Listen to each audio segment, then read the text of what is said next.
Hi friends, మీరు కానీ మా ఛానల్ కొత్తగా వచ్చినట్లయితే please subscribe to my channel. ఈరోజు వీడియోలో గుడౌన్ వైరింగ్ ఏ విధంగా చేయాలో చూద్దాం. ఇలా 1 by 1 ఒక రూమ్ నుంచి ఇంకొక రూమ్కి వెళ్ళేటప్పుడు ఏ విధంగా స్విచ్చెస్ ఒక రూమ్ నుంచి పక్క రూమ్కి వెళ్ళే ముందు ఆన్ ఆఫ్ ఎలా కంట్రోల్ చేయాలో ఈ వీడియోలో చూద్దాం. ఫ్రెండ్స్, ఈ వీడియో కొద్దిగా లెంతీగా ఉంటుంది, ఎందుకంటే ఈ వీడియోలో కొద్దిగా సర్క్యూట్ కొద్దిగా కాంప్లిమెంట్గా ఉంటుంది. సో ప్లీజ్ స్కిప్ చేయకుండా చూడండి.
సర్క్యూట్లో చూపినట్లుగా ప్రతి హోల్డర్కు స్విచ్కు కనెక్షన్ ఇవ్వాలి.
ఫ్రెండ్స్, ఓవరాల్గా వైరింగ్ సర్క్యూట్లు అన్నీ కంప్లీట్ చేసేసాం.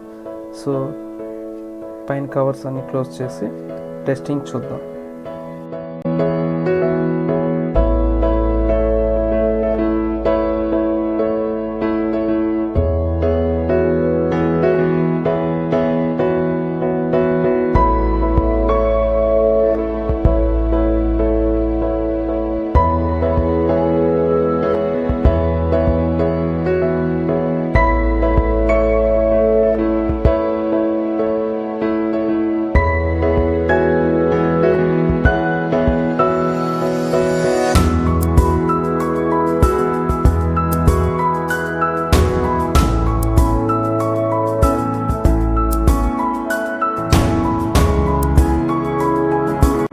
ఫ్రెండ్స్, ఓవరాల్గా గుడౌన్ వైరింగ్ ఎలా ఉంటుందో, అది ఎలా పనిచేస్తుందో ఈ వీడియోలో చూసాం. సో ఈ వీడియో కన్నా నచ్చినట్లయితే లైక్ చేయండి, అలాగే సబ్స్క్రైబ్ చేసుకోండి, పక్కనే కనిపించే బెల్ బటన్ క్లిక్ చేసుకోండి. మీరు ఒక ఎలక్ట్రికల్ స్టూడెంట్ అయ్యి ఉంటే మరిన్ని ఎలక్ట్రికల్ వీడియోస్ మన ఛానల్లో చూడవచ్చు. So please subscribe to my channel.